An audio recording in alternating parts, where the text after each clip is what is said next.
Ya itu sebetulnya bukan Gus Dur ya, itu dulu ada kawan-kawan Gus Dur ini yang menamakan diri pecinta NU.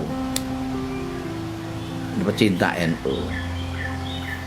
Karena jarak dari lahirnya Nahdlatul Ulama tahun 26 itu sudah terlalu jauh. Banyak anak-anak muda yang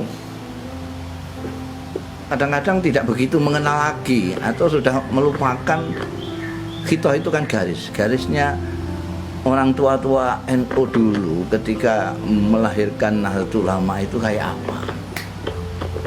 Maka Gus Dur CS ini ada Allah Yarham yang harus perlu disebut dalam kalau kita berbicara khitoh adalah almarhum Dr. Fahmi Saifuddin. Ini anak muda yang sangat dihormati Gus Dur dan sangat menghormati Gus Dur.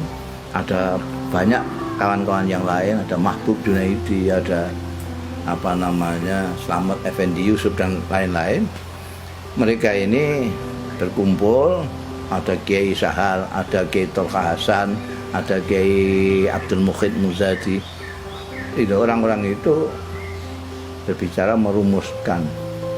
Jadi ada proses di mana mewawancarai orang-orang tua-tua, bagaimana dulu perilaku orang-orang tua zaman NU baru saja dilahirkan.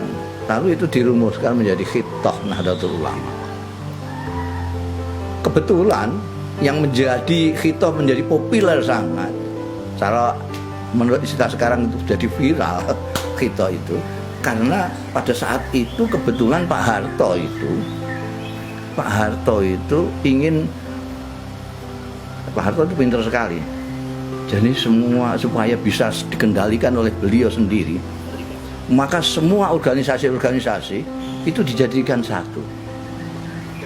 Organisasi kepemudaan ada pemuda Marhen, Ansor, ada pemuda apalagi dijadikan satu oleh Pak Harto jadi KNPI.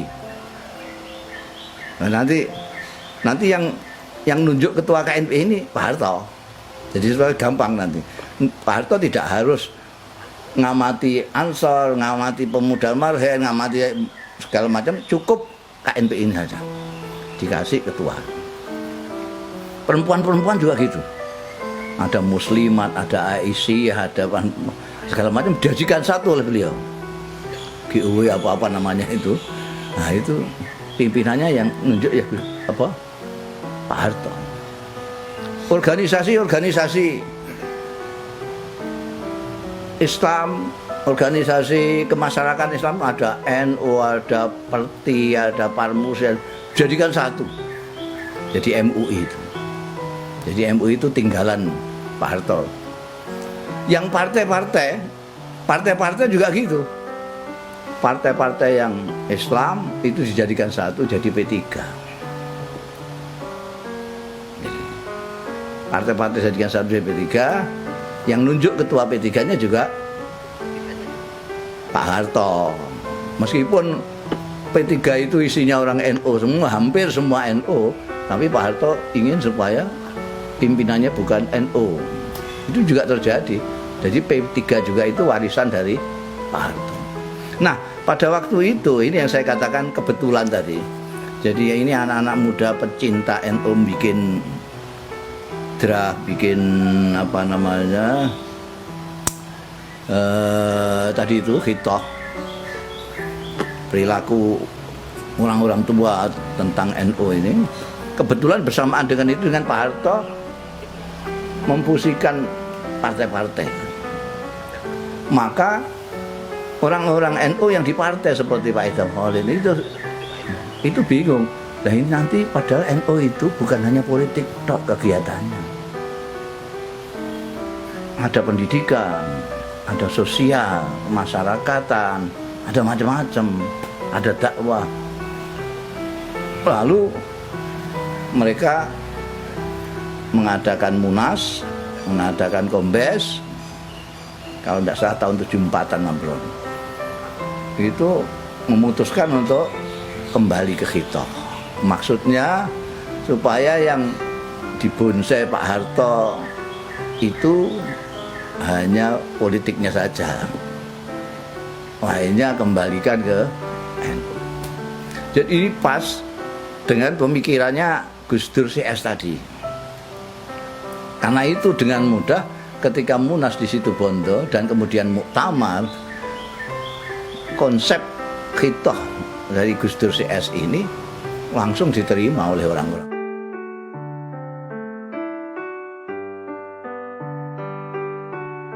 Hanya 9 butir bagaimana orang NU berpikir, bagaimana orang NU bertindak, bagaimana orang NU berkeyakinan, itu ada 9 nih. Di mana itu rumusan dari perilaku para kiai-kiai pendiri Nahdlatul Ulama tahun 26. Dan itu akan kita lihat khitoh itu dalam perilakunya kiai-kiai yang seperti Kiai Sahal, Kiai Mukhid Muzadi, Kiai Abdurrahman Wahid, Dr. Fahmi Saifuddin. Mereka seperti itu karena khitohnya mengatakan seperti itu. Jadi kita memandang sesuatu secara proporsional. Istilahnya di dalam khitoh itu kita itu tawassut wal i'tidal.